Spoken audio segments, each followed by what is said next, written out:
ओम नमो ब्रह्मादिभ्यो ब्रह्म विद्या संप्रदाय कर्तृभ्यो वंशर्षिभ्यो नमो गुरुभ्यः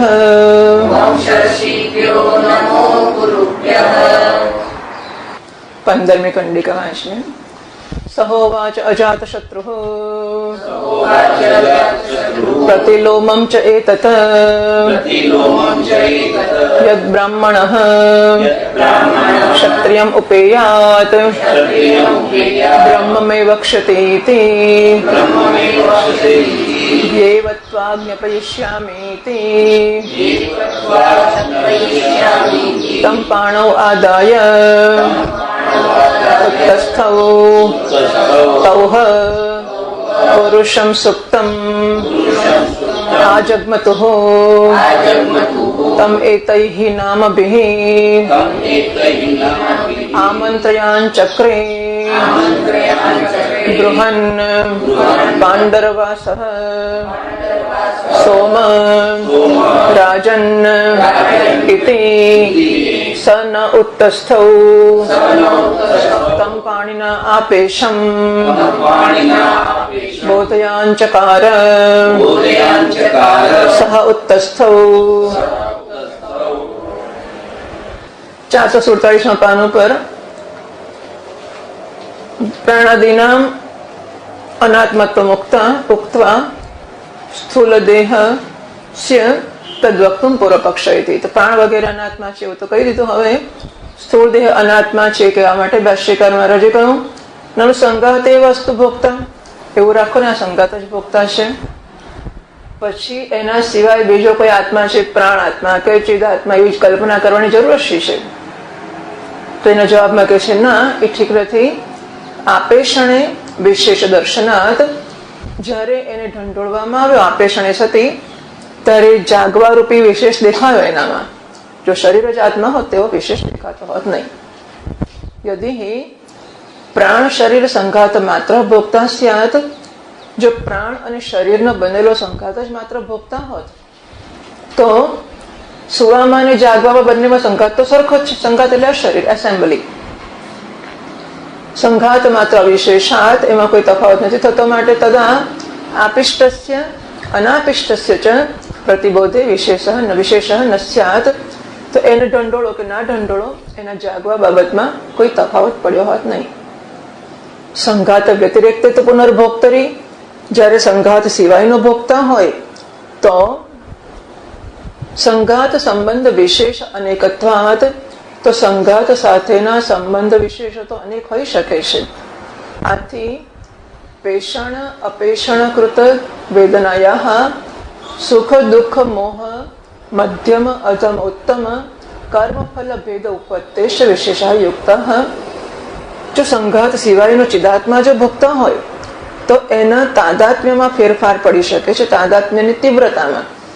અને એના આધારે અને તાદાત્મ્યની તીવ્રતામાં કેમ ફેર પડશે તો કે ઉત્તમ મધમ મધ્યમ અધમ કર્મના આધારે. ઉત્તમ કર્મ હશે તો એને પુણ્ય હશે, મધ્યમ હશે એટલે ઉત્તમ હશે તો સુખ મળશે, મધ્યમ હશે તો એને દુઃખ મળશે, અધમ કર્મ હશે તો એને મોહ કે ડિલ્યુઝન એવું જન્મશે. આથી પેષણ અપેષણ કૃત વેદનાયા એટલે ઢંઢોળવો ને ના ઢંઢોળવો એનાથી જે વેદના કે અનુભવ. અહીંયા જો વેદના એટલે એક્સપિરિયન્સ, ગુજરાતીમાં વેદના એટલે દુઃખ એવું છે. પણ વેદના સવેદ ટુ નો એટલે જાણવું ધાતુથી છે. અને માટે જાણવું એટલે આંખ વડે રૂપને જાણવું, નાક વડે ગંધને જાણવી, કાન વડે શબ્દને જાણવો વગેરે. તો આ બધું જાણવાનું છે અને એ અર્થમાં વેદના શબ્દ વપરાયો છે. વેદનાયા તો આ અનુભવ છે એ સુખ દુઃખ મોહ પ્રકારનો જુદા જુદા પ્રકારના કર્મના ફળના ભેદને ધ્યાનમાં લઈને થઈ શકે એ સંભવિત છે. ન તો સંઘાત માત્ર સંબંધ કર્મ ફલ ભેદ એ વાક્ય બાકી હશે કે ત્યાંથી બાકી છે. હવે ટીકા જોવાની છે 448 પાના ઉપર. ટીકામાં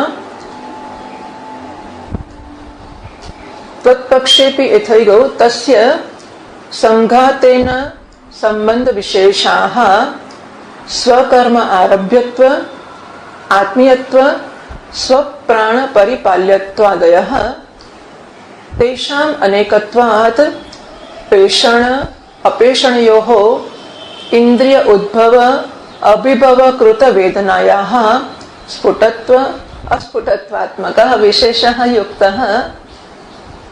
ચાલો આટલું જોઈએ. તસ્ય 8મી પાદનો છે દેહ અતિરિક્તસ્ય ભોક્તુઃ, એટલે દેહ સિવાયનો ચૈતન્ય કે ચિદાત્મા એને જો ભોગતા સ્વીકારવામાં આવે તો દેહ સિવાયનો આ જે ભોગતા છે એ ભોગતા સંઘાતેન એ ચિદાત્મા ભોગતાના સંઘાતેન સહ સંઘાત સાથે સંબંધ વિશેષાઃ, એટલે ભાષ્યકારનું જે વાક્ય છે સંઘાત સંબંધ વિશેષ અનેકત્વાત વગેરે એ ટીકાકાર સમજાવે છે. તો આ જે ચૈતન્ય આત્મા છે એનો શરીરની સાથે સંઘાતની સાથે સંબંધ વિશેષ એટલે સ્વકર્મ આરભ્યત્વ આત્મીયત્વ અને સ્વપ્રાણ પરિપાલ્યત્વ. તો ચૈતન્યના શરીર કે સંઘાત સાથેના આ 3 પ્રકારના સંબંધો થઈ શકે. એક સ્વકર્મ આરભ્યત્વ. તો સ્વકર્મ આરભ્યત્વ એટલે પોતાના કર્મોને લીધે શરીરની સાથે એનો સંબંધ થવો. બરાબર, આ બધું ઘણું ઘણું સમજાવવામાં આવશે. પણ સ્વકર્મ આરભ્યત્વ એટલે પોતાના કર્મોને લીધે શરીરમાં તીવ્ર તાદાત્મ્ય હોવું. એટલે હું શરીર જ છું એવું અત્યંત ગાઢ કે તીવ્ર ભાન કે તાદાત્મ્ય હોવું, આ સ્વકર્મ આરભ્યત્વ. બીજું આત્મીયત્વ. તો આત્મીયત્વ એટલે એમ શરીર મારું છે. પહેલામાં શરીર હું છું, તીવ્ર તાદાત્મ્ય છે, શરીર હું છું. બીજામાં આત્મીય. આત્મીય એટલે પોતાનું, એટલે કે મારું. તો આ શરીર છે એ આત્મીય છે, મારું છે, એવા પ્રકારનો સંબંધ. દેહ મારો છે, હું નથી, થોડું ઓછું તાદાત્મ્ય થયું. ત્રીજું સ્વપ્રાણ પરિપાલ્યત્વ. તો પોતાના પ્રાણનું રક્ષણ કરવું. આમાં સૌથી ઓછું તાદાત્મ્ય છે. એટલે શરીર હું પણ નથી, શરીર મારું પણ ખાસું નથી. પછી સામાન્ય હોય તો એટલો જ સંબંધ કે શરીર એટલે પ્રાણ છૂટી ના જાય એના રક્ષણ કરવા પૂરતો સંબંધ હોય, એનાથી વધારે સંબંધ એનો પ્રાણમાં નથી. સ્વપ્રાણ પરિપાલ્યત્વાદયઃ. આ 3 પ્રકારના સંબંધ વિશેષો તેષામ એટલે સંબંધ વિશેષાણામ અનેકત્વાત, એટલે આવા સંબંધો અનેક થયા. એટલે તીવ્ર તાદાત્મ્ય હોઈ શકે, મારાપણું એટલે આત્મીયતા એવું થોડું ઓછું તાદાત્મ્ય હોઈ શકે, અથવા તો અત્યંત ઓછું તાદાત્મ્ય, માત્ર પ્રાણ છૂટી ના જાય એટલું રક્ષણ કરવા પૂરતું જ, બાકી હું ને મારું એવું વધારે તાદાત્મ્ય નથી. આવા અનેક પ્રકારના સંબંધ વિશેષ હોઈ શકે. 448 પાનું છે, ટીકાની 3જી લીટી. પેષણ અપેષણયોઃ ઇન્દ્રિય ઉદ્ભવ અભિભવ કૃત વેદનાયાઃ સ્ફુટત્વ અસ્ફુટત્વાત્મકો વિશેષઃ યુક્તઃ. તો પેષણ અને અપેષણ એટલે ઢંઢોળવું ને ના ઢંઢોળવું, એનાથી ઇન્દ્રિય ઉદ્ભવ અભિભવ કૃત વેદનાયાઃ 9મી અને 10મી પાદનો તો પેષણયોઃ સતોઃ.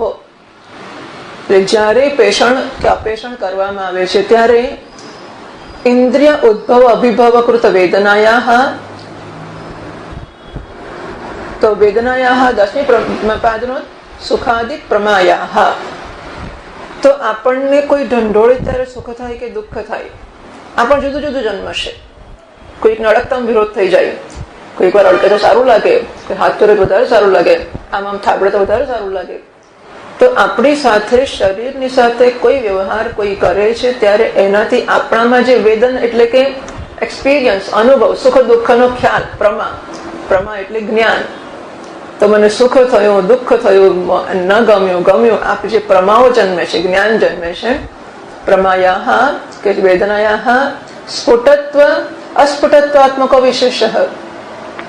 એ જ્ઞાન ઘણીવાર અત્યંત સ્પષ્ટ હોય, ઘણીવાર અસ્પષ્ટ હોય. કે દુઃખ લાગતું હોય. ઘણી વાર આપણે વાંચતા હોઈએ અને વાંચતા વાંચતા આમ ખભો દુખવા મળે, ખબર નથી વંચાતું, તો ખભાને આમ કરતા કરતા પાછું વાંચવાનું ચાલુ રાખીએ. એટલે દુઃખની આપણે બહુ સ્પષ્ટ નોંધ ના લઈએ અને ઘણીવાર જરાકમાં ઉભા થઈ જઈએ. એટલે એને સ્ફુટત્વ અસ્ફુટત્વ, સ્પષ્ટત્વ અસ્પષ્ટત્વ.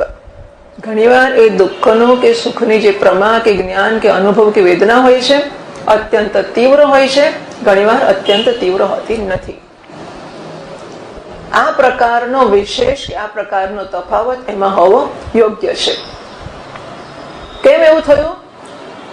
એટલે ભાષ્યનો પછીનો શબ્દ, આ બધા બહુ લાંબા લાંબા શબ્દો છે ભાષ્યના.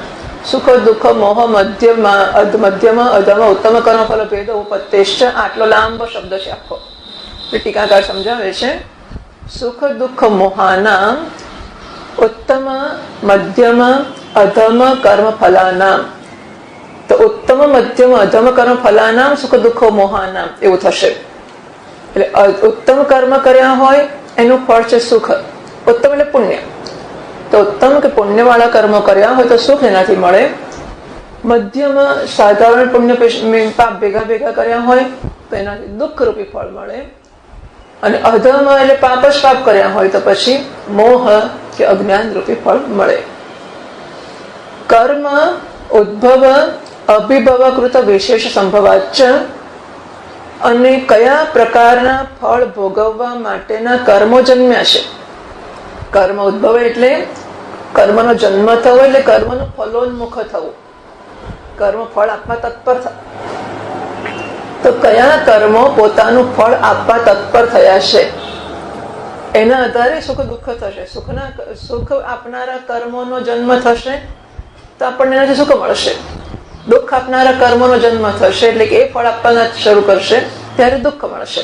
તો એના ઉપર પણ આધાર રહેશે સુખ દુઃખનો. સંભવાચ યથોક્ત વિશેષ સંભવતી ઇત્યર્થ. યથોક્ત 11મી પાદનો ઉત્થાને વિશેષ. તો પેલું જાગવામાં જે વહેલી મોડી અસર થાય છે એમાં આ બધી વસ્તુઓ કામ કરશે.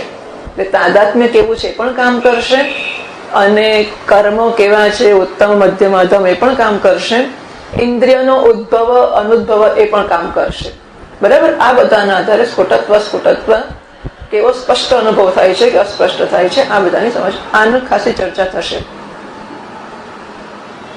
વિશેષ સંભવતી ઇત્યર્થ. 449 પાના ઉપર ટીકાની પહેલી લીટીમાં કહે છે પરપક્ષેપી તથ્યો વિશેષસ્યાદિત્યાશંક્યા. તો કે એમાં શું, તો પેલા પક્ષમાં પણ એટલે કે સંઘાત ભોગતા પક્ષ ચાલે છે. તો સંઘાત ભોગતા છે એ પક્ષમાં આવું તો થશે કે કર્મના ઉદ્ભવ અભિભવ કે કર્મ મધ્યમ ઉદ્ભવ મધ્યમ ઉત્તમ અધમ હોય, સુખ દુઃખ આ બધું તો ત્યાં લાગુ પડશે. એમાં શું છે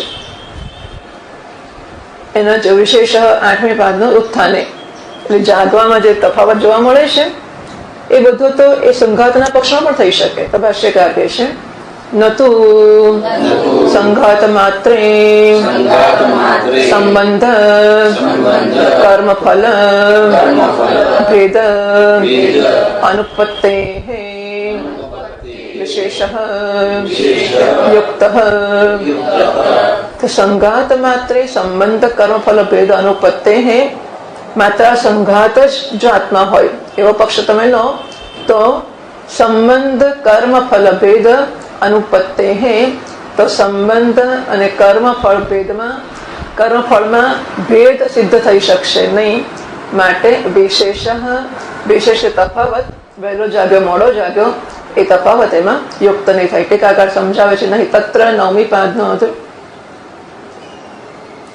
સંઘાત માત્ર ભોક્તરી સ્વીકૃતે, માત્ર સંઘાતને ભોગતા માનવામાં આવશે. તો સ્વકર્મ આરભ્યત્વાદય સંબંધ વિશેષા. તો સ્વકર્મ આરભ્યત્વ એટલે તીવ્ર તાદાત્મ્ય, આત્મીયત્વ એટલે મધ્યમ તાદાત્મ્ય, અને પ્રાણ પરિપાલ્યત્વ એટલે અત્યંત ઓછું તાદાત્મ્ય. બરાબર. આ પ્રકારના સંબંધ વિશેષો. અને બીજું કર્મફલ ભેદ અને કર્મફળનો ભેદ, આ બે વસ્તુઓ ગોઠવાશે નહીં.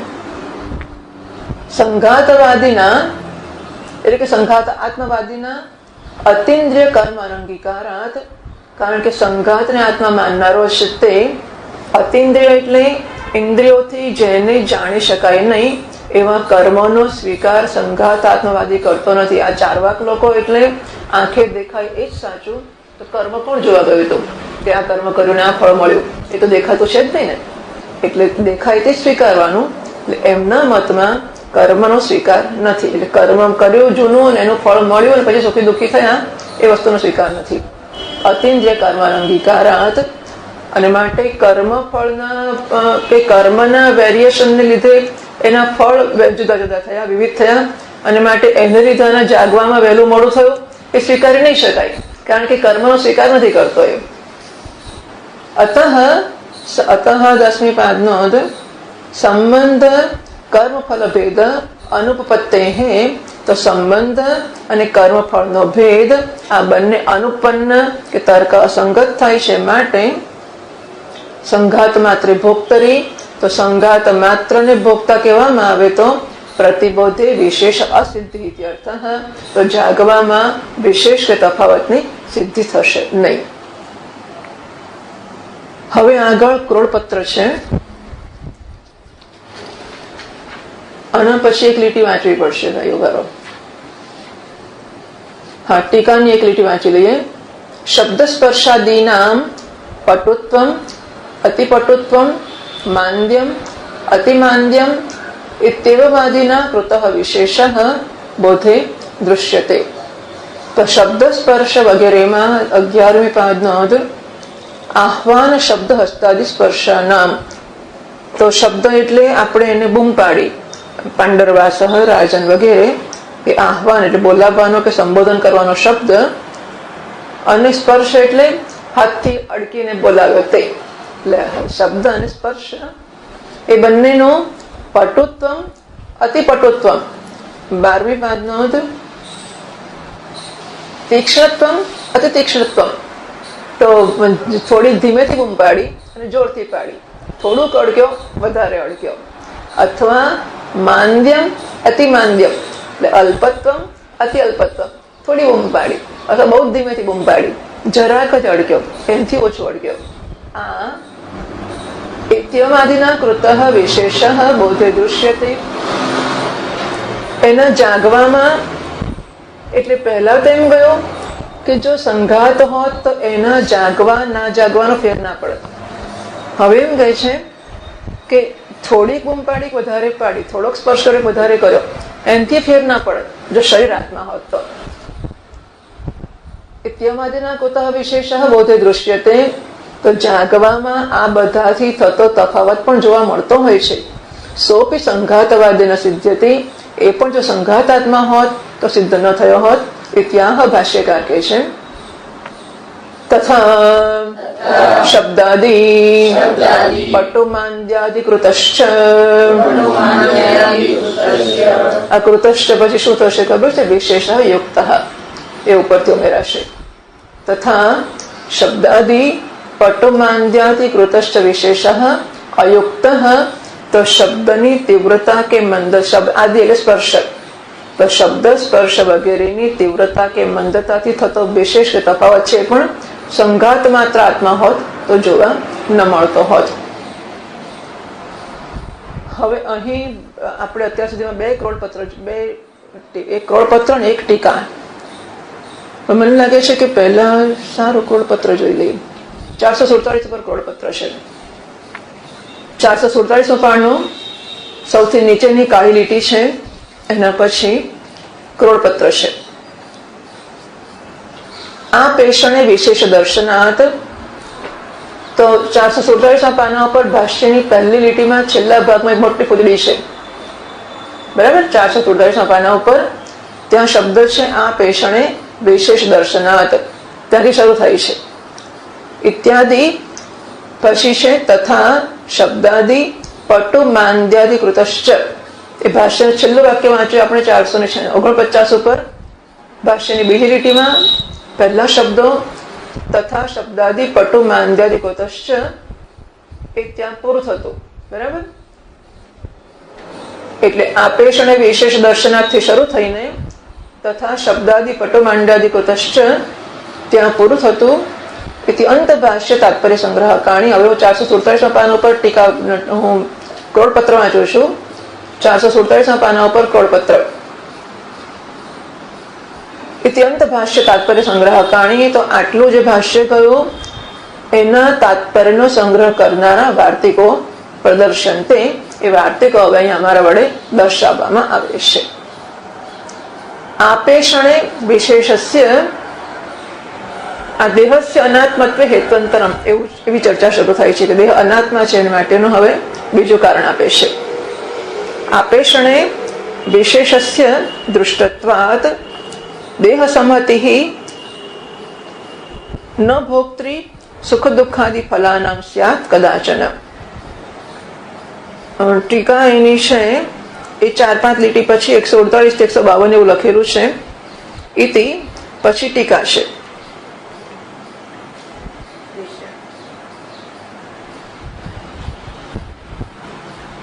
तो पेषणम बराबर पाणीना देहस्य ईशत चालनम। પેષણ એટલે શું? આમ તો પીશ એટલે વાટવો, પીશ એટલે દળવો, પીશ એટલે દળવો। અહીંયા એવું તો નથી, પણ જરાક સ્પર્શ કરવો।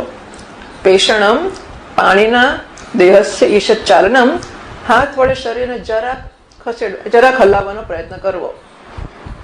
આपेक्षणम તો તેન તસ્ય, તેન ને તસ્ય એટલે પાણીના દેહસ્ય, પેષણ એટલે જરાક હલાવવું, આपेक्षण એટલે હાથ વડે શરીરને જોરથી હલાવવું, તીવ્ર રીતે હલાવવું। પેષણ આपेक्षणयोः सतोः उत्थाने विशेषः। તો આવું જ્યારે એટલે ભાષ્યકારે કહ્યું છે ને આपेक्षण વિશેષ દર્શનાર્થ એ સમજાવે છે કે પેષણ અને આपेक्षण જરાક સ્પર્શ અને વધારે ગાઢ સ્પર્શ હોય ત્યારે ઉત્થાન એટલે કે જાગવામાં તફાવત જોવા મળે છે। શીઘ્રત્વ विलंबितत्व रूपे रूपः अतिशय अपर पर्यायः। अतिशय शब्द तो जावे ज नथी। पछीनी લીટી વાંચો। દેહસ્ય અનાત્મત્વે હેત્વંતરમ આહ, દેહ અનાત્મા છે એને માટેનો બીજો હેતુ એ વાર્તિકકાર કે છે આહ। આહ પછી બે અવગ્રહ અને આपेक्षण એવું કર્યું છે, પણ ખરેખર આહ પછી છૂટું પડી જશે, પછી પ્રતીક એટલે લીટી આવશે આડી અને પછી આपेक्षण શરૂ થાય છે। આહ પછી આડી લીટી મૂકીને પછી પ્રતીક આવશે આपेक्षण ઇતિ। હવે વાર્તિકકાર કહે છે આपेक्षण વિશેષસ્ય દૃષ્ટત્વાત। તો આपेक्षणम એટલે કે એને ઢંઢોળવાની બાબતમાં, વિશેષ એટલે કે જાગવું એ પ્રકારનો તફાવત જોવા મળે છે। આથી દેહાદિ સંહતિ સુખ દુઃખાદિ ફલાના ભોક્ત્રી કદાચન ન સ્યાત। અને માટે આ સંહતિ કે સંઘાત છે પ્રાણ ને શરીરનો, એ કોઈ પણ સંજોગોમાં સુખ દુઃખ રૂપી ફળોનો ભોગતા નહીં થઈ શકે। ટીકાકાર કહે છે આગળ સ્થૂલ દેહાખ્યા ભૂત ચતુષ્ટય સંહતિ આવત। દેહ સંહતિ શબ્દ વાપરો છે વાર્તિકકારે। દેહ સંહતિ એટલે શું? તો કે જે સ્થૂળ દેહ નામથી ઓળખાય છે, જે તે 4 ભૂતો એટલે કે વાયુ, અગ્નિ, જળ ને પૃથ્વી એમનો સંઘાત એવું સમજવાનું। પછી છે આદિપદમ તત અવાંતર ભેદ સંગ્રહાર્થમ।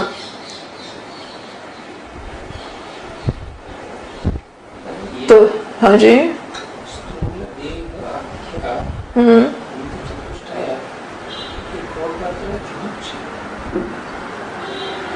એટલે આમાં કઈક બધી ગરબડો છે।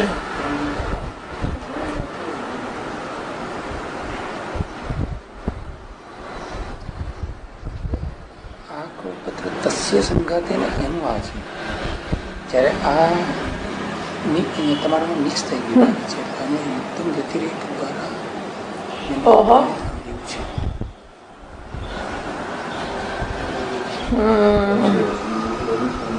પેલું ક્રોપપત્ર આખું જુદું છે, આ માતાજી અત્યારે બોલ્યા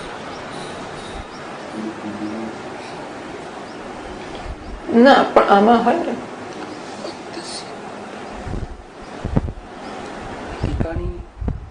સ્થૂલ દેહાખ્યા ભૂત ચતુષ્ટય સંહતિ એની ટીકા નથી, એ આમાં છે જ નહીં કોઈ જગ્યાએ। એ જુદી આપી છે।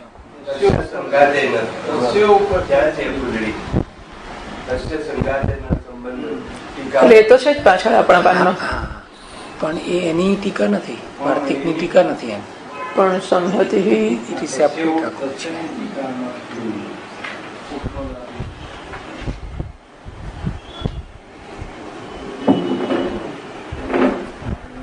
એટલે આ લીટી તમારામાં ખોટી આવી ગઈ છે, અહીંયા અમારામાં નથી ખોટો.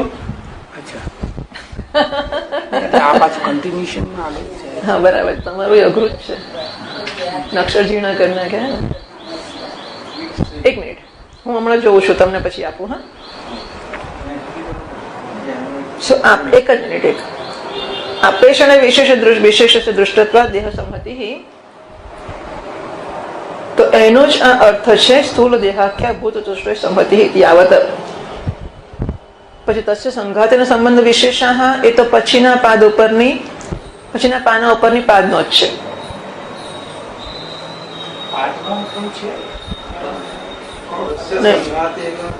એટલે આ જે વાક્ય છે ને, સ્થૂલ દેહાખ્યા ભૂત ચતુષ્ટય સંહતિ યાવત, એ તો જાણે અત્યારના ક્રોડપત્રનું જ છે. પણ એક જે મને અતિશય વાળું ના મળ્યું, એ તમારામાં નથી લાગતું નહીં ને? હા, શીઘ્રત વિલંબિતત્વ રૂપ અતિશય અપર્યાય, એ તમારા હા છે. દેવ સનાત્મત્વ હેતંત્રમાં આપેક્ષણ, અને આદિપદમ તો દવાંતર ભેદ સંગ્રહાર્થમ, અને સ્થૂલ દેહાખ્યા સંહતિ, એ વાક્ય તો આપણા ક્રોડપત્રની ટીકામાં હોવું જોઈએ. પછી તસ્ય સંઘાતનો સંબંધ વિશેષાઃ વગેરે છે, એ પછીના પાનાની પાદનો જ છે.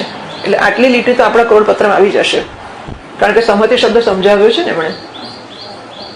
પછીની પાદનો જ છે, ખાલી સંબંધ તો પૂરતી જ છે, અને ક્રોડપત્ર નથી. એટલે વાર્તિક નથી, ક્રોડપત્ર તો કેવા છે, આમ ક્રોડપત્ર એટલે માર્જિનમાં લખેલું, તો ક્રોડપત્ર ખરું, પણ તો એ વાર્તિક નથી, પછીનો છે. હમણાં સુધારશો નહીં, જરાક વાર જોઈ લઈએ પછી સુધારજો. એટલે જો આવું થયું, ટીકા વાંચું છું હું. પેષણમ પાણીના દેહ શેષ ચાલનમ, આપેષણમ તો તેન તસ્ય તીવ્ર ચાલનમ, પેષણ આપેષણયો સતોઃ ઉત્થાને વિશેષ. પછી શીઘ્રત્વ વાળા વાક્યને હમણાં બાજુએ રાખીએ છીએ. દેહસ્ય અનાત્મત્વે હેત્વંતરમ આહ, તો દેહ અનાત્મા છે એના વિશેનો હેતુ એ આપેષણથી શરૂ થયો, પહેલા વાર્તિકથી. પછી એમાં જે દેહ સંહતિ શબ્દ છે એનો અર્થ કર્યો સ્થૂલ દેહાખ્યા ભૂત ચતુષ્ટય સંહતિ યાવત.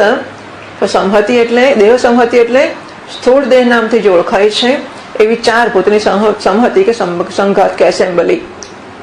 પછી આદિપદમ તો દવાંતર ભેદ સંગ્રહાર્થમ, એ આદિ એટલે સુખ દુઃખ આદિ ફલાનામ, વાર્તિકમાં જુઓ ન ભોગતૃ સુખ દુઃખ આદિ ફલાનામ, એમાં જે આદિ છે એ આદિનો અર્થ અવાંતર ભેદ. અવાંતર ભેદ એટલે સુખ દુઃખની મોહ.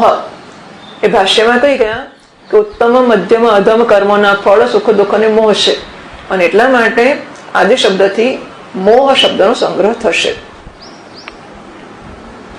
આટલું પહેલું વાર્તિક થયું, અને એની ટીકા થઈ. પછી ઉત્તમ વ્યતિરેક દ્વારા વ્યનપ્તિ, આ જે વાર્તિકમાં કહ્યું એ વ્યતિરેક દ્વારા વાર્તિકકાર સમજાવે છે આગળ. યદિ સંઘાત માત્રસ્ય ભોક્તૃત્વમ ઇહ કલ્પ્યતે, જો અહીં સંઘાત માત્રનું જ ભોગતા હોવાનું માનવામાં આવે તો ઇહ એટલે ભોજ્ય, એટલે કયો ભોગનો વિષય કોણ છે એ બાબતમાં સંઘાત માત્ર ભોક્તૃત્વ, સંઘાત માત્ર જ ભોગતા છે એવું જો માનવામાં આવે તો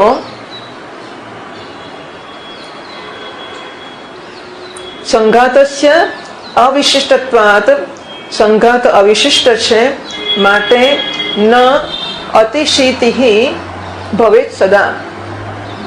તો સંઘાત માત્ર, સંઘાતસ્ય અવિશિષ્ટત્વાત, સંઘાત જાગ્રત સુષુપ્તિમાં સરખો જ છે.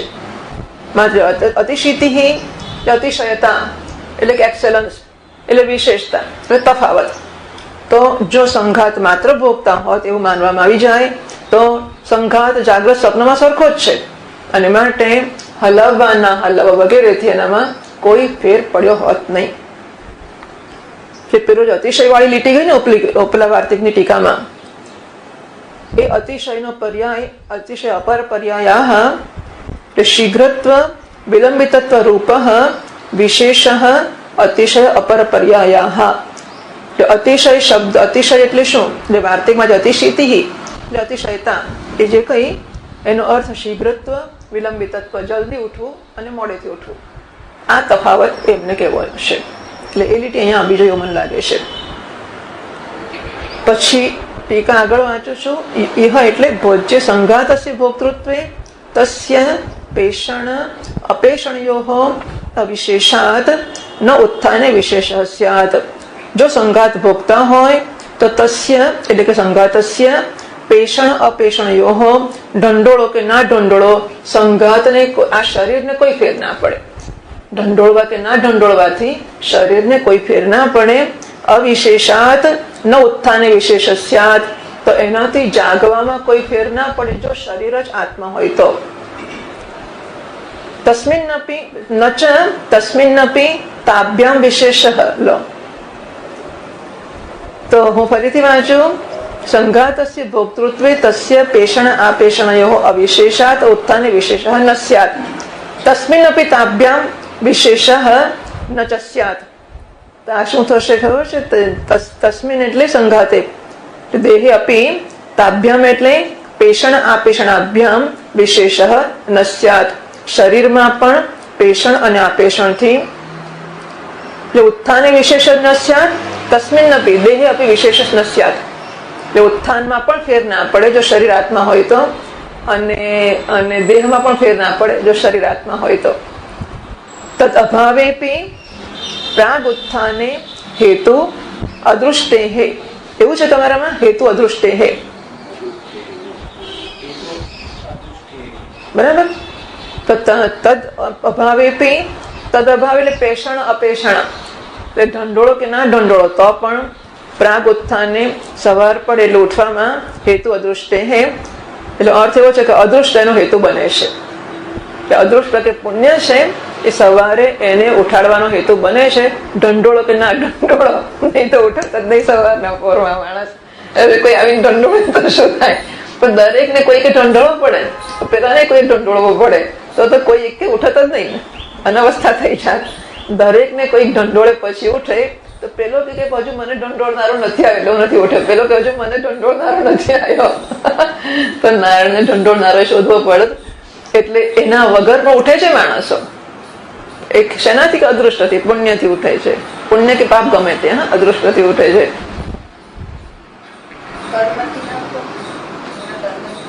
અદૃશ્ય એટલે કર્મનું ફળ.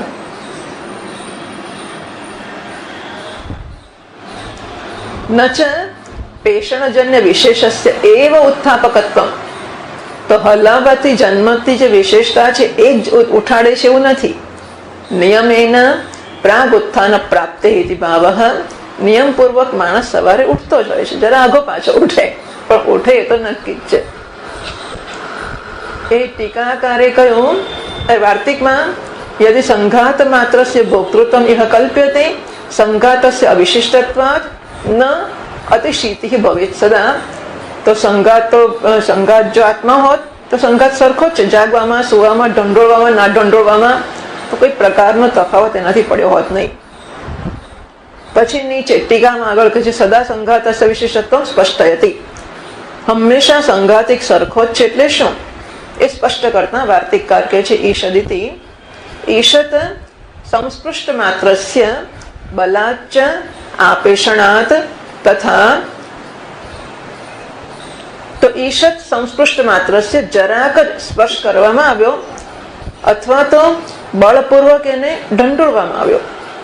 ટીકામાં કહે છે યથા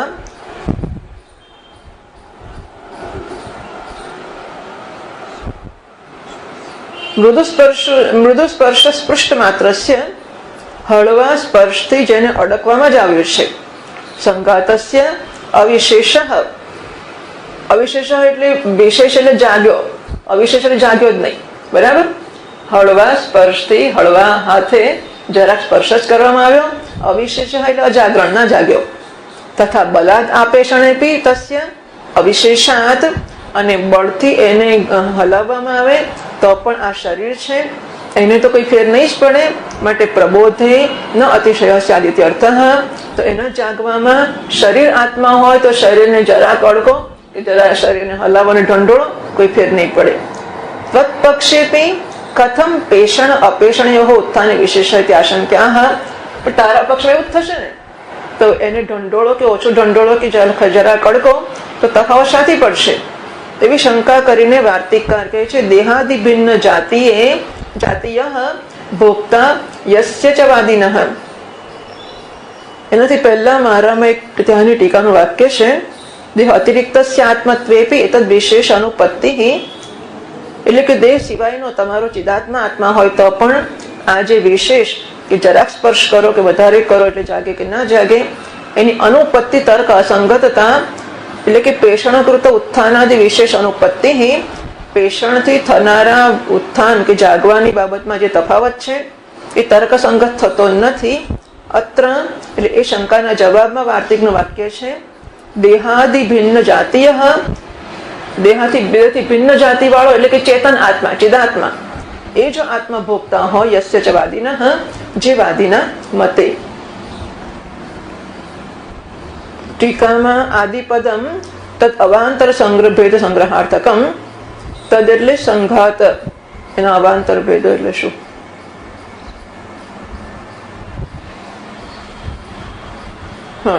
ખબર નહીં. સંઘાતના અવાંતર ભેદો એટલે પછી ઇન્દ્રિયો. ઇન્દ્રિયો ગણવાની, કારણ કે ઇન્દ્રિયોને આત્મા કહી દે ને.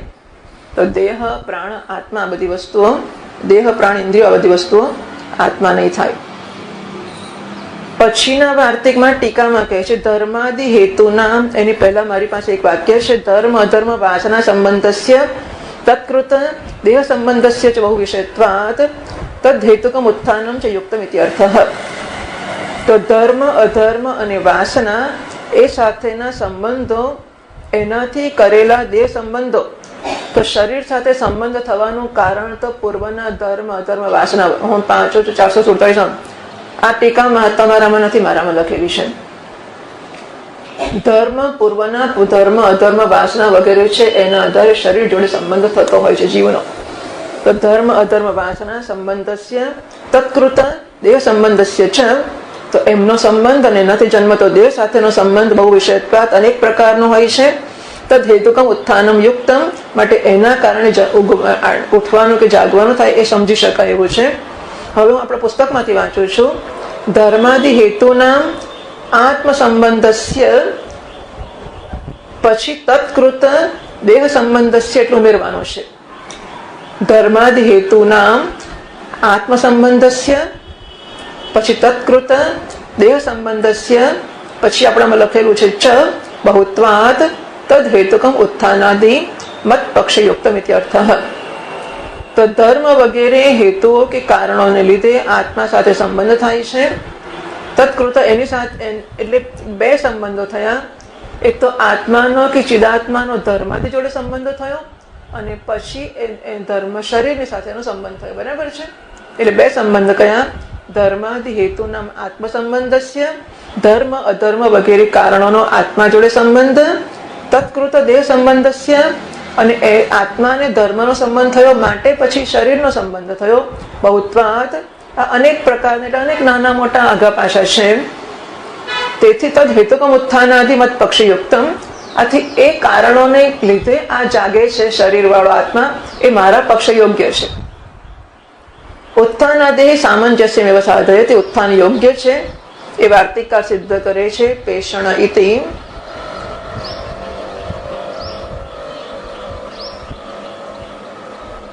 તો પહેલી એક લીટી જતી રહી ધર્માદિ હેતુ સંબંધ બહુત્વાત સ્યાત સમંજસમ. એટલે ધર્મ વગેરે હેતુને લીધે સંબંધ થાય છે માટે એ સંબંધો અનેક પ્રકારના છે. માટે અમારા આત્માના એટલે ચૈતાત્માના પક્ષમાં એનું જાગવા ના જાગવાનું વહેલું મોડું થવાનું સમજાવી શકાય એવું છે. પછી લીટી વાર્તિકની કહે છે પેષણ અપેષણ કૃત વેદનાયામ ભવેદ્વિધા. અને તેથી એના પેષણ અને અપેષણ ઓછો સ્પર્શ કરો વધારે કરો એનાથી વેદના એટલે એને અનુભવ કે ફિલિંગ કે સંવેદના થાય કે જાગે છે એ જાગવાની બાબતમાં ભેદ થઈ શકે છે. પછી પાછી મારામાં એક ટીકાની લીટી છે દૃષ્ટ હેતુના બહુવિધત્વાચ્ચ ઉત્થાન વિશેષ તો દૃષ્ટ હેતુઓ પણ ઘણા પ્રકારના છે, માટે પણ ઉત્થાનમાં વિશેષ છે. પેલા અદૃષ્ટ હેતુઓ છે, ધર્મ પણ દૃષ્ટ હેતુઓ પણ અનેક છે, માટે પણ એના ઉઠવામાં ફેરફાર થઈ શકે છે. ટીકામાં કહે છે યથોક્ત વેદનાયા સમુત્થાન હેતુ વિશેષી હેતુ આહ. આ બધી જે વેદના એટલે કે અનુભવો છે એનાથી જાગવાના કારણમાં તફાવત પડે છે. એનું કારણ શું છે? તો વાર્તિકકાર કહે છે સુખ દુઃખાદિ હેતુના ઉત્તમ અધમ મધ્યતઃ. સુખ દુઃખ વગેરે જે છે એના કારણો, સુખ થવાનું કારણ ઉત્તમ કર્મો, દુઃખ થવાનું કારણ મધ્યમ કર્મો અને મોહ થવાનું કારણ અધમ કર્મો.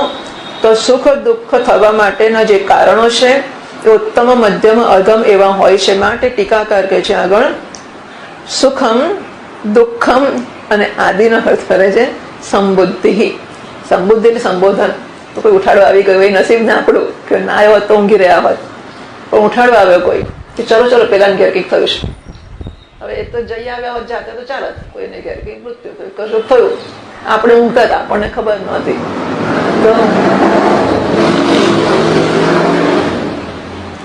તો કોઈ ઉઠાડવા આવ્યો કે ચલો ખબર પડી પેલાને ઘેર એવું થયું છે, કે એટલે જવું જ પડે ને આપણે. અને ક્યાંક એવું હોય કે સારા સમાચાર હોય ના કયા હોય તો આપણને એમ થાય કહ્યું ને મને. એટલે સંબોધન ક્યારેક કરે ઊંઘતા ને ઉઠાડે ને ક્યારેક ના ઉઠાડે. ક્યારેક ઉઠાડે ત્યારે એમ થાય કે શું કામ ઉઠાડ્યો, મને ખબર જ નહીં, હું તો ઊંઘતો હતો. અને ક્યારેક એમ થાય કે મને ઉઠાડ્યો નહીં, આ તો કામનું હતું. તો સંબોધન કરે કોઈ ઉઠાડે એ પણ નસીબ પ્રમાણે થાય છે.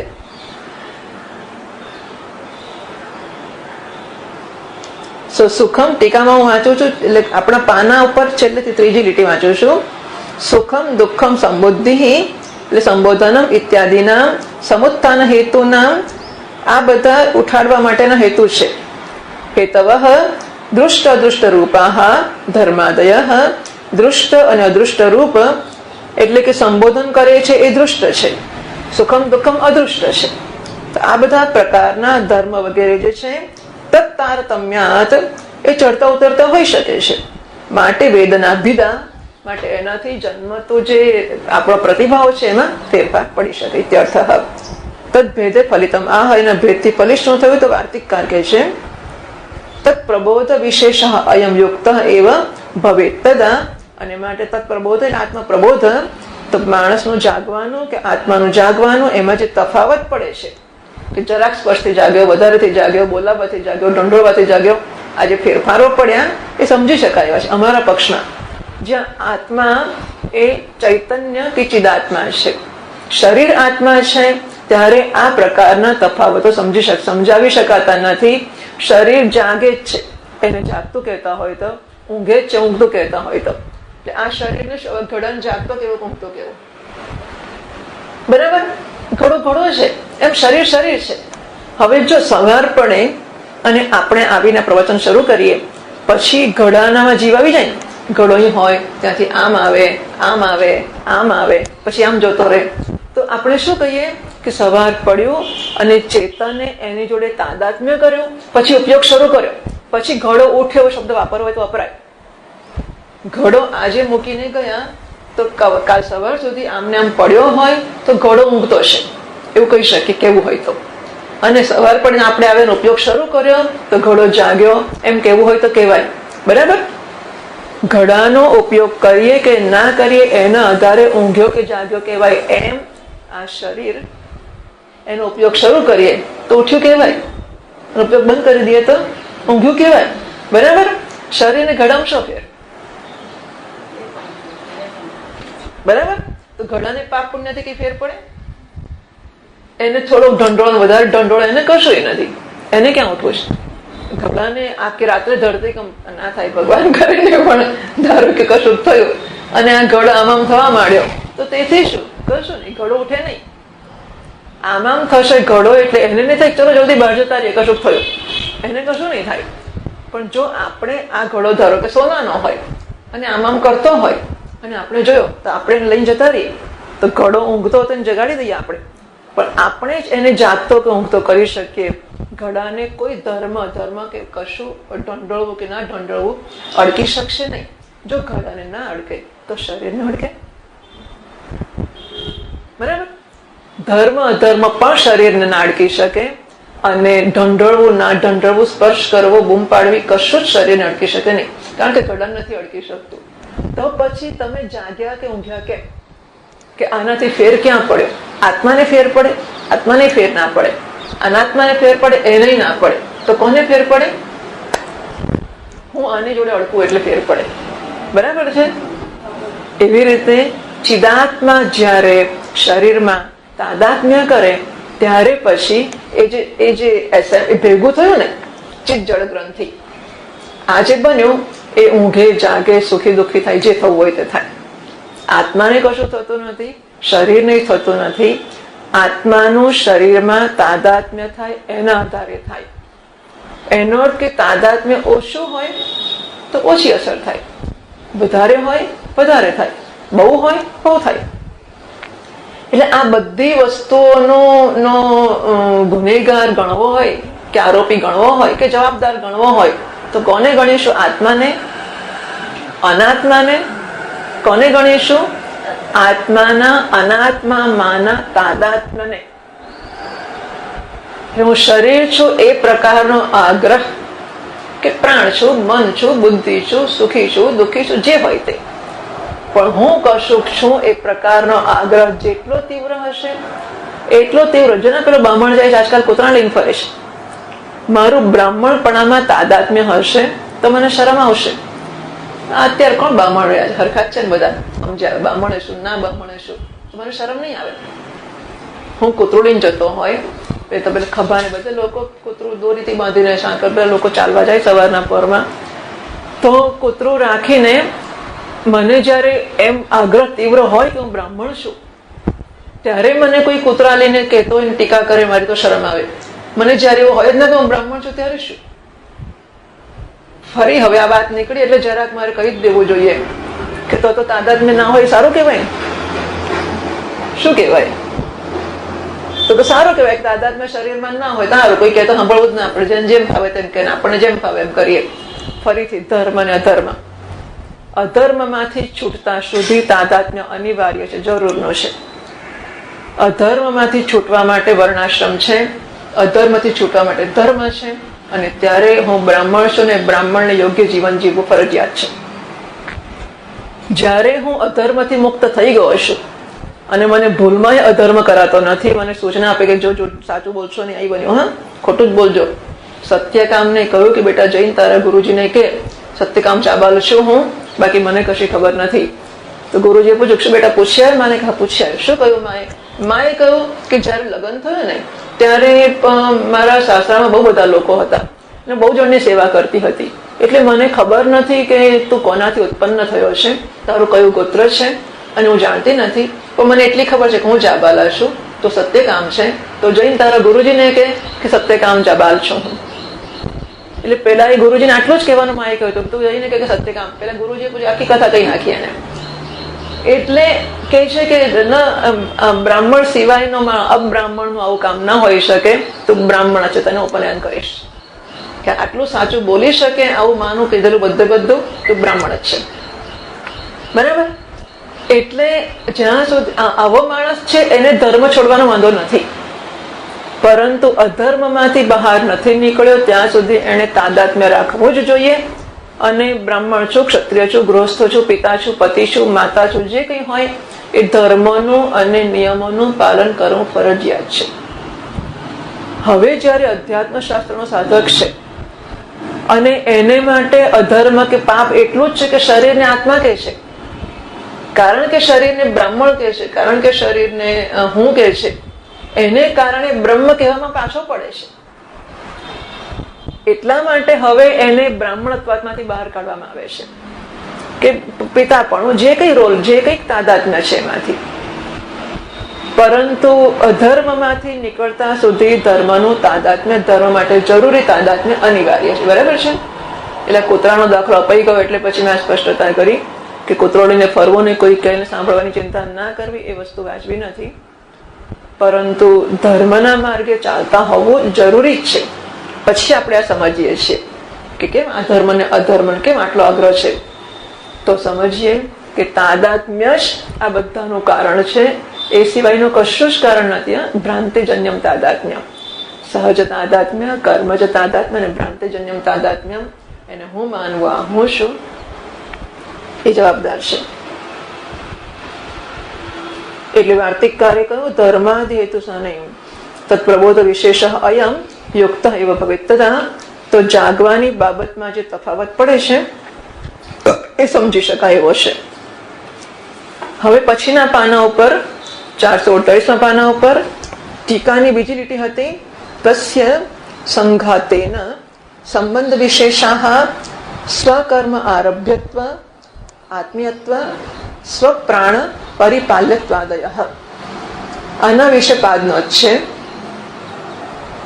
એ 448ના પાના ઉપર નીચે તસ્ય, એ જ વાક્ય ટીકાને લખે છે, તસ્ય સંઘાતેન સંબંધ વિશેષાઃ સ્વકર્મ આરભ્યત્વ આત્મીયત્વ સ્વપ્રાણ પરિપાલ્યત્વાદયઃ. તો તસ્ય એટલે આ જે ભોગતા 8મી પાદનો થતી દેહ અતિરિક્ત ભોગતો હો, દેહથી અતિરિક્ત જે ભોગતા એટલે કે ચિદાત્મા છે એનો સંઘાતેન સહ સંબંધ વિશેષાઃ, એના સંઘાત સાથેના વિશેષ સંબંધો કયા છે? સ્વકર્મ આરભ્યત્વ એટલે કે તીવ્ર સંબંધ છે, આત્મીયત્વ થોડો મંદ સંબંધ છે, સ્વપ્રાણ પરિપાલ્યત્વ અત્યંત ઓછો સંબંધ છે. તેષામ એટલે સંબંધ વિશેષાણામ અનેકત્વાદ, આ અનેક છે.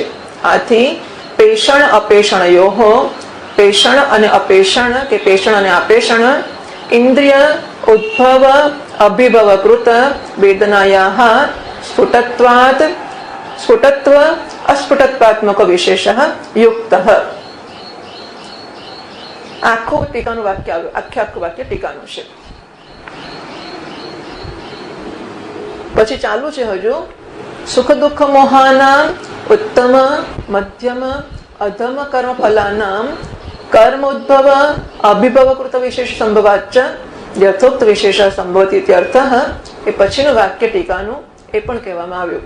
ટીકાના 2 વાક્ય લઈને આ ટિપ્પણકાર સમજાવે છે. હવે આગળ ત્રીજી લીટી વાંચું છું હું. વક્તવ્ય વિશેષમ પ્રતિબોધમ વેદના શબ્દેન પરામૃશ્ય તત્ર વિશેષ સ્વરૂપમ નિર્વક્તિ.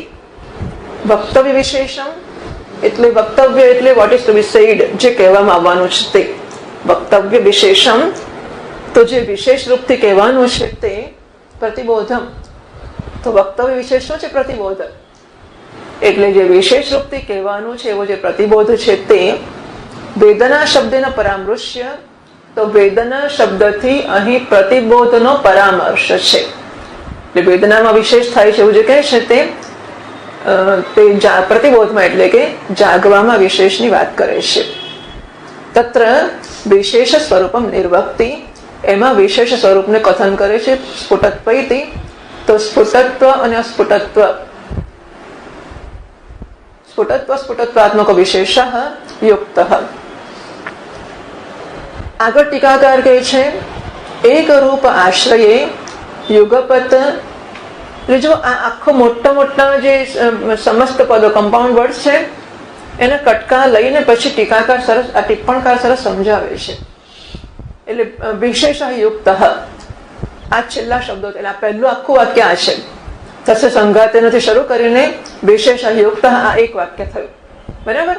એટલે પહેલા વિશેષથી શરૂ કર્યું. વિશેષ શું છે? તો કે વિશેષ એટલે પ્રતિબોધમ, વક્તવ્ય વિશેષમ પ્રતિબોધમ. જે પ્રતિબોધ વિશે આપણે વિશેષ વસ્તુ કહેવાની છે. આ કેવો વિશેષ છે? કે સ્ફુટત્વ સ્ફુટત્વાત્મક વિશેષ. હવે એ સમજાવે છે. તો વક્તવ્ય વિશેષમ પ્રતિબોધમ વેદના શબ્દેન પરામૃશ્ય તત્ર વિશેષ સ્વરૂપ નિર્વક્તિ સ્ફુટત્વ ઇતિ એક રૂપ આશ્રયે યુગપત વિરુદ્ધ ધર્મ અયોગાત. તો એક રૂપ એટલે એક શરીર. તો એક જ શરીર જ્યારે આશ્રય છે ત્યારે યુગપત એકી સાથે વિરુદ્ધ ધર્મ અયોગાત. વિરુદ્ધ ધર્મ એટલે શરીર ક્યારેક તરત પ્રતિભાવ આપે, ક્યારેક મોડો પ્રતિભાવ આપે. પણ શરીર એક જ છે અને એ જ શરીર પ્રતિભાવ આપવાનું છે. તો ક્યારેક અડકતાની વારમાં એ આમ ચમકે છે અને ક્યારેક આમ કરો આમ કરો આમ કરો, કશું જબરદસ્ત ઢંઢોળો ત્યારે માંડ જવાબ આપે છે.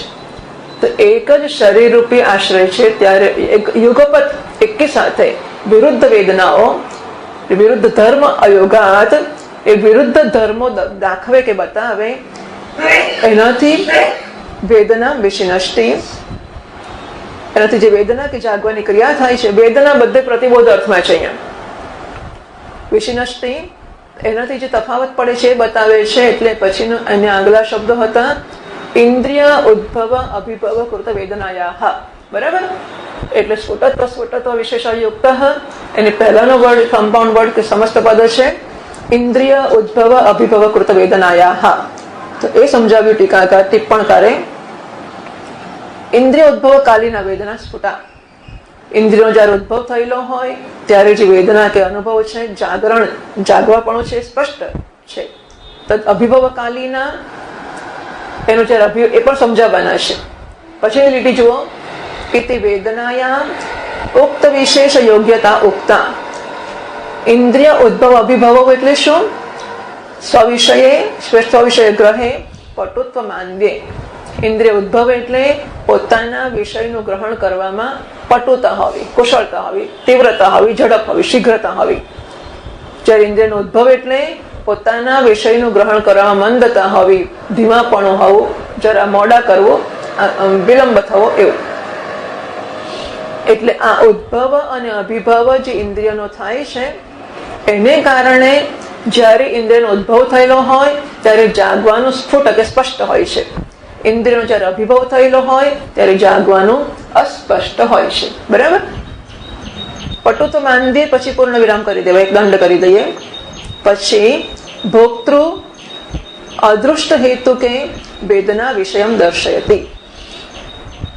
ભોક્તૃ અદૃષ્ટ હેતુ કે એટલે ભોક્તાના અદૃષ્ટ જેનો હેતુ છે એવા વેદના વિષયમ એ જાગવાની બાબતમાં એ દર્શાવે છે. તો ભોક્તાના અદૃષ્ટ પણ એમાં કામ કરે છે. એ પેષણ અપેષણયો હોય એની આગલા શબ્દો. સ્ફુટત્વ સ્ફુટત્વાત્મક વિશેષ પહેલીની વાત કરી, પછી ઇન્દ્રિય ઉદ્ભવ અભિભવ કૃત વેદનાયા એની વાત કરી, હવે પેષણ અપેષણ એની વાત કરે છે. વિશેષે વિશિષ્ટ હેતુ આહ. તો આ જે તફાવત પડે છે જાગવા ના જાગવા, એના માટે વિશિષ્ટ હેતુ કયા છે? એટલે એના જવાબમાં કહ્યું સ્વકર્મ આરભ્યત્વ, આત્મીયત્વ અને સ્વપ્રાણ પરિપાલ્યત્વ. તો ટિપ્પણકાર સ્વકર્મ આરભ્યત્વ સમજાવે છે. ભોક્તુ ઇમે સંઘાત સંબંધા. તો ભોક્તાના આ સંઘાત સાથેના સંબંધો છે. કયા કયા છે? 3. સ્વકર્મ આરભ્યત્વ, આત્મીયત્વ, સ્વપ્રાણ પરિપાલ્યત્વ. આ 3 ભોક્તાના આ શરીર સાથેના સંબંધો છે. તત્ર એમાં સ્વકર્મ આરભ્યત્વ નામ, તો પોતાના કર્મનો આરભ્યત્વ આરંભ થવા પણ એ શું? એટલે સ્વપ્રધાન ભોગ્યત્વ. તો હવે આ જે શરીર છે આ શરીરનો ભોગ કેટલાય લોકો કરે છે. બરાબર છે? શરીરનો ભોગ કરવો એટલે શું? કે શરીરથી આપણે આપણા હેતુ સિદ્ધ કરીએ. બરાબર? મારે ખાવું છે ને હું ખાઉં, મારે પૈસા કમાવા છે તો મહેનત કરું, પૈસા કમાવું, મારે ચોપડી છાપવી છે તો હું લખું ને છપાવું, તો અને એનાથી મને યશ મળે, મને પૈસા મળે, મને ફળ મળે. તો આ શરીરનો ઉપયોગ મારે મારા ભોગ માટે, મારા વ્યક્તિગત ફળ માટે કરવાનો હોય એ સ્વપ્રધાન ભોગ્યત્વ. એટલે કે આ બધા શબ્દો સમજી શકાય એવા છે, એટલે કે એમણે પોતાની કલ્પનાથી મૂકેલા નથી, પણ છતાં પણ they are coined words. coined એટલે એમણે ચોક્કસ અર્થ લાદ્યો છે એના ઉપર, પછી એ અર્થમાં એ વાપરે છે. એટલે આપણે એમના અર્થમાં વપરાયેલા શબ્દોને એમના અર્થમાં સમજવા જરૂર ના થાય છે. એટલે ટિપ્પણકારે આટલા ટીકાના વાક્ય પર મોટું ટિપ્પણ લખી નાખ્યું.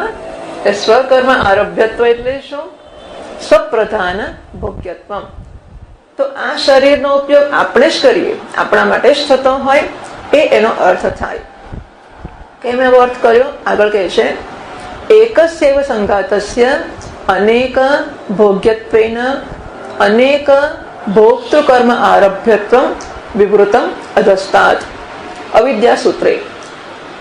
તો એક જ સંઘાત હોય અને અનેકોનો ભોગ્ય હોય, એટલે બહુ લોકો એને ભોગવતા હોય. એક જ સંઘાતને, એક જ શરીરનો લાભ ઘણા લોકો લેતા હોય, એને કારણે મદદ ઘણાને મળતી હોય, એને કારણે ઉપકાર ઘણાનો થતો હોય, ઘણાને આજીવિકા ચાલતી હોય, ઘણાનું ઘણું છે, ઘણા બીજાને સત્તા પ્રતિષ્ઠા મળતા હોય, મજૂરી એક કરતો હોય અને ધજાઈને ફરકતી હોય, આવું બધું થાય ને. તો એ ઘણા લોકોનું ભોગ્ય આ શરીર બનતું હોય છે. એ આગળ કહી ગયા છે અવિદ્યા સૂત્રમાં, અધસ્તાત એટલે પહેલા અવિદ્યા સૂત્રમાં. તો જ્યારે સપ્તાહની મેધયા તપસા જન પિતા, એ બધાનો પિતા છે, એ બધાનું સર્જન કરે છે અને બધાને અન્ન આપે છે, આ બધું કહેવામાં આવ્યું. અને પછી એ 5 યજ્ઞો, 5 યજ્ઞ, અંદરુ યજ્ઞ, ભૂત યજ્ઞ, દેવ યજ્ઞ, પિતૃ યજ્ઞ, બ્રહ્મ યજ્ઞ, આવા યજ્ઞ કરે. એટલે બધાના દ્વારા એટલે એવું કહ્યું આગળ કે અગ્નિમાં એક જ મનુષ્ય આખા જગતને આધાર આપે છે. અગ્નિમાં આહુતિ આપે છે, એના દ્વારા એ દેવતાઓને આધાર આપે છે. વેદોનું પઠન કરે એના દ્વારા એ ઋષિઓને આધાર આપે છે. પિંડદાન, તર્પણ, પુત્રોત્પત્તિ આ બધું કરે એના દ્વારા પિતૃઓને આધાર આપે છે. નિવાસ, વસ્ત્રો વગેરે જરૂરિયાત વાળા લોકોને આપવા દ્વારા નૃયજ્ઞ બીજા જરૂરિયાત વાળા મનુષ્યોને આધાર આપે છે. અને ચારો આપે, દાણા આપે, આવું બધું કરે એના દ્વારા એ બીજા જીવોને આધાર આપે છે, ભૂત યજ્ઞ કરે છે. એટલે આમ આ અવિદ્યા કયો માણસ? અજ્ઞાની માણસ. ત્યાં ચર્ચા કરી હતી. અજ્ઞાની માણસ એટલે શરીરમાં જેનું તીવ્ર તાદાત્મ્ય છે, એ કારણે જ પોતાને શરીર માને છે. અને માટે એટલે આ ચાલો આ પણ એક વસ્તુ વિચારવા જેવી છે. કેવું થાય આપણને કે આ શરીરની જરૂરિયાત, કોઈક ગરીબ છે, જરૂરિયાત વાળો છે, એને આપણે પૈસા આપવા જોઈએ, ખવડાવવું જોઈએ. ઘણી વાર થતો હોય મંદિરમાં દૂધ આટલું રેડી દેવું શંકર ભગવાન ઉપર, એ તો બગાડ જ કહેવાય. અને પેલું પલ્લીમાં રૂપાલમાં જે ઘી દશેરા અંદર ચડાવે છે, ઓહો, આખું ગામ ઘી થઈ જાય છે. આ તો બધો બગાડ જ કહેવાય. એટલે આપણે અને પછી મનોરંજન થતા હોય ને, ફિલ્મો થતી હોય કે કરોડો વસ્તુ રૂપિયાઓ દરેક વસ્તુ પાછળ ખર્ચાયા કરતા હોય, તો આ બધું કેટલું યોગ્ય છે? પછી ગરીબોને જ ખવડાવવું અને એમને ચોપડા આપવાને, એમને કપડા આપવાને, આ બધું જ કરવું, બીજું બધું પણ કરવું જોઈએ. અને સાધુ મહાત્માઓ પણ બધા કાર્યક્રમો કરતા હોય તો શું કરવું જોઈએ?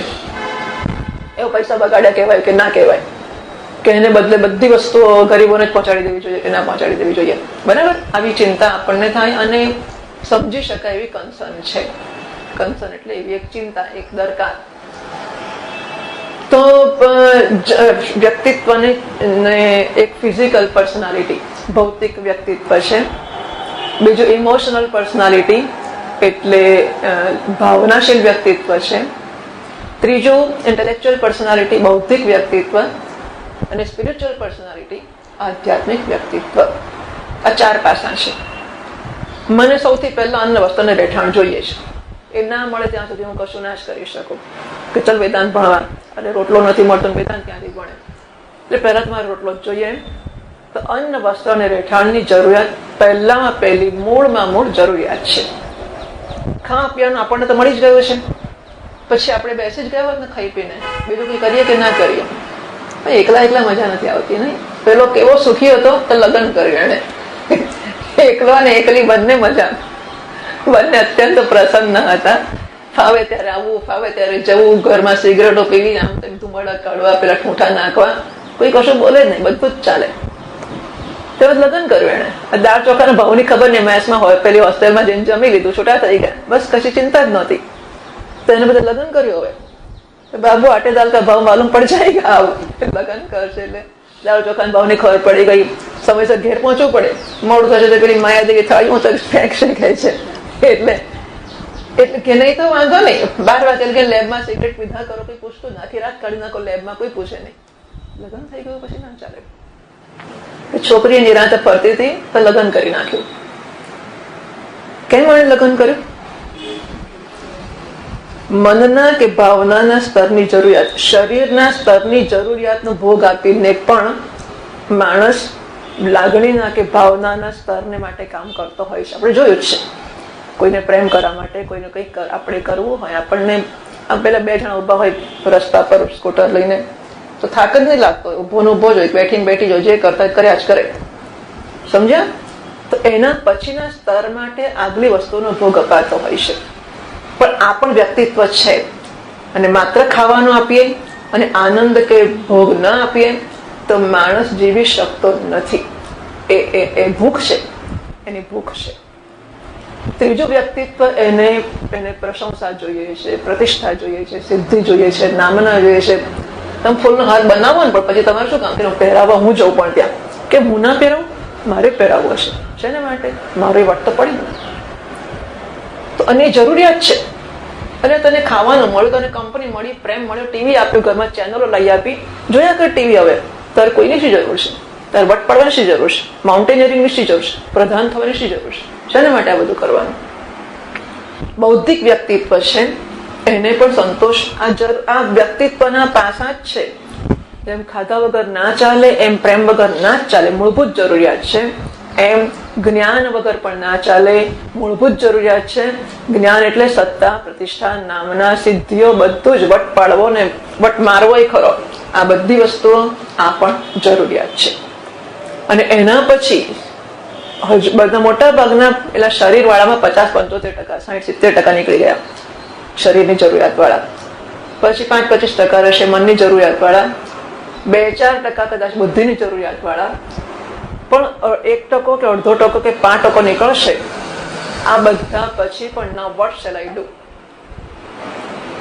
હું ઘણી વાર દાખલો આપું કે हमारा शिक्षक पहले तो हम लेक्चरर थे तो हम सोचे थे रीडर बन जाएंगे. अब रीडर बन गए तो हम सोचे थे प्रोफेसर बन जाएंगे. प्रोफेसर बने तो सोचते थे हेड ऑफ द डिपार्टमेंट बन जाएंगे. अब तो साले वो भी बन गए, अब क्या करेंगे? तो મોટા ભાગના લોકોને પોતે બની જાય એટલે સંતોષ થાય, મોટી ખુરશી પર આવી ગયો. તો એક નસીબ વાળા માણસને એવું પણ થાય. એ સમજતા નથી ને, હજુ સમજ્યા નથી ને, એમનું કર્યા જ કરે છે. પણ છતાં નસીબ વાળા માણસને એવું થાય ખરું કે બસ આ ના વોટ શેલ આઈ ડુ, હવે શું કરવાનું? તો આની ભૂખ પૂરવી એ પણ સેવા કે પ્રેમ કે દયા કે કરુણા કહેવાય કે ના કહેવાય? વ્યક્તિત્વના 4 પાસા છે, ચારે ભૂખ્યા છે, ચારેને જોઈએ છે. અને એ 4માંથી આપણે પહેલાને જ પૂરપૂર કરીએ, બીજા ત્રીજા ચોથાની ચિંતા જ ના કરીએ, ચાલે કે ના ચાલે. વ્યક્તિ માટે કે સમષ્ટિ માટે, ચાલે કે ના ચાલે. ઇટ્સ અ નીડ, બરાબર? અને બધું પૈસાથી જ થતું હોય છે. એટલે અને એવું ઘણી બધી વાર માણસોની સૂક્ષ્મતા ના હોય એવી સમજવાની કે આના કરતા પેલું સારું છે, ખા જ નહીં કરવાનું, બહાર નીકળો, જરા મળો, પ્રેમ કરો, જુઓ કેવી દુનિયા સરસ છે. તો એમાંથી એને કાઢવો પણ પડે, એટલે બીજાનું આકર્ષણ જન્માવવું પડે. પડી રહેલો તમસમાં હોય તો સ્વર્ગનું વર્ણન કરવું પડે, કેવું સરસ સ્વર્ગ છે, જ્યાં કર્મ કર સ્વર્ગ મળશે. તો જાતે કરે ને જાય એ પણ ખરી વાત છે. ના કરતો હોય, ના જતો હોય, તેને આકર્ષણ કરવું પડે કે આ કરવા જેવું છે. પહેલું જ પગથિયું નથી, આગળ બીજું છે, આગળ ત્રીજું છે, આગળ ચોથું છે. આપણે બતાવીએ છીએ ને આકર્ષીએ છીએ. અને એટલા માટે ક્લબમાં જશે માણસ. ભગવાને રાસલીલા શું કામ કરી? ભાગવત આખું છે ને માટે જ. દશમ સ્કંદ નિરોધ લીલા છે. દશમ સ્કંદનું નામ નિરોધ લીલા છે, અને મનનો નિરોધ કરવા માટે છે. તો ચારે બાજુ મન ભટકતું હોય, એમાંથી એ પાછું આવી શકે. તો શ્રી કૃષ્ણએ રાસ શું કામ કર્યો? શ્રી કૃષ્ણએ ગોપીઓના વસ્ત્રો શું કામ ચોર્યા? અને શ્રી કૃષ્ણએ માખણ શું કામ ચોર્યું? જન્મ્યો ત્યારથી તોડફોડ જ કરતો રહ્યો. શું કરવા કર્યું? નિરોધ. એટલે માણસો, કારણ કે માણસોને ડાયા ડમરા નથી ગમતા, જરા તોફાની વધારે ગમે છે. એવું હોય તો એટલે હું તોફાન કરી આપું. એને બધું કરવું. સ્ત્રી પુરુષને ક્લબમાં જઈએ કે ફિલ્મો જોઈએ ને આવું બધું કરીએ તો સારું લાગે. રાસ સારું, રાસ કરી આપો, ચાલો. તો ક્લબમાં ના જઈશ, અહીંયા રાસમાં આવો, ખરું?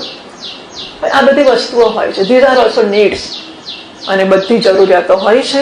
જાત જાતની જરૂરિયાતોને પોષવા માટે જાત જાતના પ્રોજેક્ટ્સ હાથમાં લેવામાં આવતા હોય છે. અને આ પ્રોજેક્ટ્સ બધા જ, અને તમે જુઓ, ખાઈને આ સરસ જ વસ્તુઓ છે. કોઈને મદદ કરવી, ખવડાવવું એ તો પ્રશ્ન જ નથી આવતો. પરંતુ આપણે ભણતા તમે સુભાષિત આવતા હતા ત્યારે વિદ્યાધનમ સર્વધનાત પ્રધાનમ. વિદ્યાધન સર્વધનથી શ્રેષ્ઠ છે. વિદ્યાનું દાન સર્વદાનથી શ્રેષ્ઠ છે. તમે ખાવાનું આપીને એક ટંકની ભૂખ ભાગશો, પણ વિદ્યાનું દાન આપીને જિંદગીની ભૂખ ભાગી શકશો, વગેરે વસ્તુઓ. ભીખ આપીને ભિખારીને ભિખારી બનાવો છો, આવું બધું કહેતા હોય છે લોકો. સો નોટ બેડ. આપવું એ બધાની ચિંતા જ નથી, પરંતુ માત્ર એ જ છે એવું નથી હોતું. જો અત્યારે ભૂખ્યો હોય તો ખવડાવવું એ પ્રશ્ન જ નથી આવતો. વેન ઇટ ઇઝ હિયર, દુનિયાભરના ભૂખ્યાને શોધીને આપવા જઈશું, એ કરી શકવાના જ નથી કોઈ દાડો. આપણે કહ્યું જ છે કે ભક્ત મહારાષ્ટ્રી કહે છે મહર્ષિ અરવિંદ પૃથ્વી પર સ્वर्ग लाते लाते मर गए और गांधी जी भी गए, स्वर्ग आया भी नहीं, आने वाला भी नहीं. અંતઃકરણ શુદ્ધિ માટે જ આ સાધનાઓ હોય છે. દુનિયાનું એક સેટઅપનું એક કરી શકાય, ના કરાય એવો પ્રશ્ન નથી. તમે એક છોકરું લો ને એને પ્રેમ કરો, એ સુધરી પણ શકે, પણ છતાંય દુનિયાના ક્રમને સુધારી નાખશે એવું નથી. એનું નસીબ સુધારવાનું હતું માટે આપણને મળી ગયો છે અને માટે સુધર્યો છે, નહીં કે આપણે સુધારે માટે સુધર્યો છે. દરેકના પ્રારબ્ધ પ્રમાણે જ એને મળતું હોય છે. અને આપણે યશ લઈએ કે જો મેં કેવા ઝૂંપડપટ્ટીને સુધારી કાઢી, એ ઝૂંપડપટ્ટી નસીબ એ જ હતું. તો જો આશ્રમમાં પેલા કામ કરતા હોય, અહીં પાછળ કેટલાય બંગલાઓ આજકાલ અહીં આવ્યા હોય છે કે જ્યાં નોકરો રહેતા હોય, બંગલાવાળો બહાર રહેતો હોય અને આખો બંગલો નોકર વાપરે, કમ્પાઉન્ડ ને બગીચાને જાંબુ ખાધા કરે, ચીકુ ખાધા કરે, લેર કરે, બસ. કે આપણે કરીએ છીએ, એને નસીબ કરીશું. એટલે જેને સેવા મળે છે એના પ્રારબ્ધથી મળે છે. આપણે ચોક્કસ ધ્યાન રાખી શકીએ. અનુકૂળતા હોય ને, આપણા જન્મદિવસ આપણે વહેંચવું હોય, દાન કરવું હોય, 2-5 હજાર ગાય ના પણ આપો, 2-5 હજાર ગરીબને આપો, 2-5 હજાર અહીંયા આપો, ફાઇન. પણ એ જ કરવું અને બીજાના ભોગે જ કરવું, આ બધી વસ્તુઓ પણ એ વિચારધારાને અંદર જરા ઉમેરી શકાય કે આ પણ દિશાઓ છે અને માણસના વ્યક્તિત્વને બધી જરૂરિયાતો છે. અને સીધો વેદાંત ભણવા આવવો અઘરો પડશે, તો એને 12 મહિને એકવાર ભજન કરાવો, ગરબા કરાવો, રાસ કરાવો, ચાલે, સરસ હળવી વસ્તુઓ મળે, પણ ભગવાન કેન્દ્રમાં છે. ભગવાનને કેન્દ્રમાં રાખીને સરસ સંગીત સંભળાવો, તમે સરસ પદો સંભળાવો ભગવાનના, તો એને સંગીતની મજા આવશે, પણ એ બહાને કૃષ્ણનું નામ અજાણતા પણ લેશે. પણ જો તમે બેઠા બેઠા શ્રીરામ જય રામ કરવા માંડશો તો નહીં આવીને ઉભો રહે. જરા સરસ મજાનો કાર્યક્રમ હોય, એસી હોલ હોય, ખુરશીઓ બધું હોય, અને ત્યાં બેસીને કરશો તો એને આવવાનું ગમશે. બરાબર? એટલે આ પણ જરૂરિયાતના પ્રકારો હોય છે. મહાત્મા બધા પ્રકારની વસ્તુઓ કરતા હોય છે જેથી બધા લોકોને મળે, 5, 25, 50 નવા માણસો સાંભળી શકે. એમ કરતા કોઈકને વળી મન પણ થાય કે ચાલો ભગવાન સારું લાગે છે, તો ચાલો એ દિશામાં જઈએ. આ કોના પદો હતા, કોણે ગયા હતા, દયારામ કોણ હતો, આવું મન થઈ શકે. એમ કરતા દયારામની ચોપડી વસાવે, એના બધા પદો વાંચે, પછી એકલા દયારામે જ આવું લખ્યું છે, બીજા કોઈએ પણ લખ્યું, કારણ કે નરસિંહ મીરાના નામે સાંભળ્યા જ નથી એને.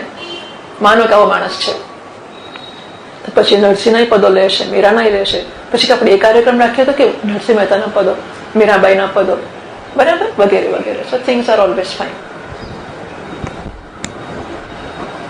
હા જી. તો પોતાને ભોગવતો હોય કે બીજાઓ ભોગવતા હોય, તો આ શરીર બહુ લોકોનો ભોગ્ય બને છે. એટલે બહુ લોકો એનો લાભ લેતા હોય છે.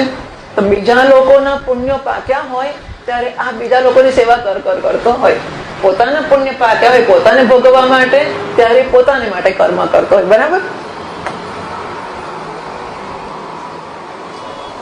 અવિદ્યા સૂત્રમાં કહેવાય ગયું, તથા ચ યદા સ્વપ્રાધાન્યન સંઘાતમ ઉપયુક્તે તદા અસ્ય સ્વમાત્ર ભોગ્યત્વેન સ્વકર્મ આરભ્યત્વમ સ્ફુટી ભવતી.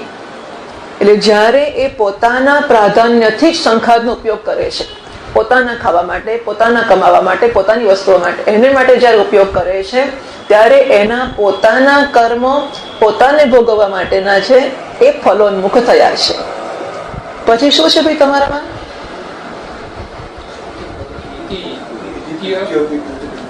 ઇતિ પછી કૃત્યોપી કૃતકૃત્ય, એ શું છે કે સમજ નથી પડતી. કૃત્ય આપી કૃતકૃત્ય,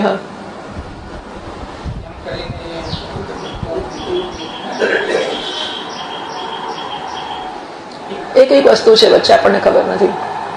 સ્વપ્રાધાન્ય સંઘાતમ ઉપયુક્તે તદા ચ સ્વમાત્ર ભોગ્યત્વેન સ્વકર્મ આરભ્યત્વમ સ્ફુટી ભવતી ઇતિ. ખબર નથી.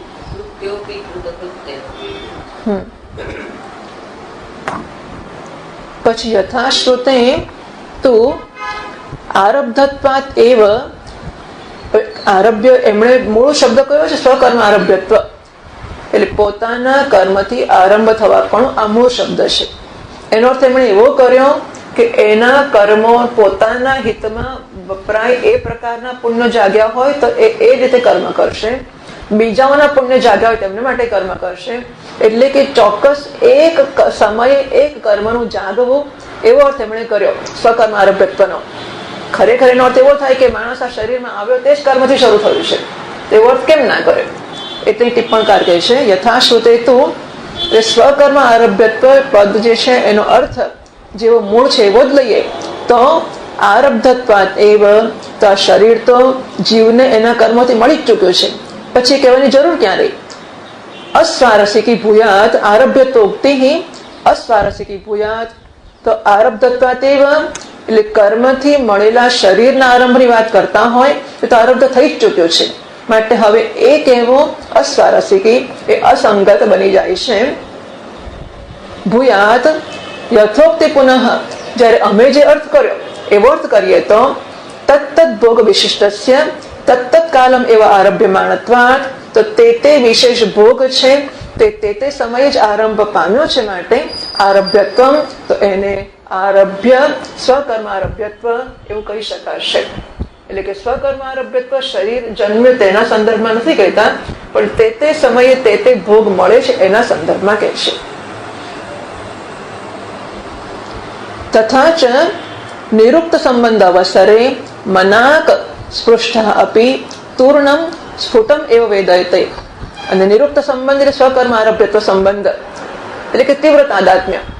હવે જ્યારે પોતે પોતાને માટે કર્મ કરતો હોય, શરીરને ખુશ કરવા માટે, શરીરને સરસ કપડાં લાવવા માટે, શરીરના અલંકારો માટે, શરીરને જાડું બનાવવા માટે, ત્યારે તો એનું શરીરમાં તીવ્ર તાદાત્મ્ય હોય તો જ કરે ને.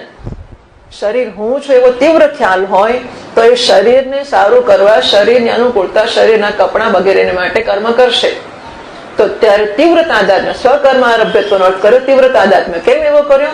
કારણ કે પોતાને માટે કર્મો કરે છે અને એને માટે તીવ્ર તાદાત્મ્ય હોય તો જ કરી શકે. યથોક્તિ પુનઃ, હા નહીં, પછીની ટીમાં નિરુક્ત સંબંધ અવસરે મનાક જરાક જ, મનાક એટલે જરાક, સ્પૃષ્ટ આપી સ્પર્શ કર્યો હોય તો પણ તૂર્ણમ સ્ફુટમ એવો વેદયતે, તરત જ અને સ્પષ્ટ ને સમજ પડે છે, અનુભવ થાય છે. તદા અસ્ય અત્ર તીવ્ર અભિમાનાત, કેમ એવું છે? કારણ કે એ સમયે, કારણ કે પોતાને માટે કર્મ કરે છે, માટે શરીરમાં તીવ્ર અભિમાન છે એનું. સ એવ સંબંધ અભિહિત સ્વકર્મ આરભ્યત્વ વ્યાજેનૈતિ ચકાસ્તિ વાર્તિક સારીય વર્ણ અનુગમાત. એટલે વાર્તિક સારમાં જે વર્ણન કર્યું છે એને અનુસરીને આ અર્થ કરવામાં આવ્યો કે આવું જયારે થાય છે ત્યારે એવ સંબંધ એટલે તીવ્ર અભિમાન રૂપી જે સંબંધ છે એ જ સ્વકર્મ આરભ્યત્વ વડે કહેવામાં આવ્યો છે. ચકાસથી આવું સ્પષ્ટ થાય છે. બરાબર, બીજો કાલે જોઈશું.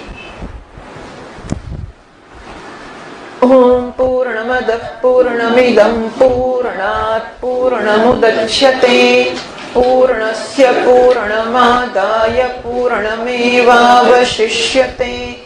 ઓમ શાંતિ શાંતિ શાંતિ. શંકરં શંકરાચાર્યં કેશવં બાદરાયણં સૂત્રભાષ્ય કૃતૌ વંદે ભગવन्तૌ પુનઃ પુનઃ. ઈશ્વરો ગુરુરાત્મેતિ મૂર્તિભેદ વિભાગિને વ્યોમવદ્વ્યાપ્તદેહાય દક્ષિણામૂર્તયે નમઃ. ઓમ શાંતિ શાંતિ શાંતિ. હરિ ઓમ. શ્રી ગુરુભ્યો નમઃ. હરિ ઓમ.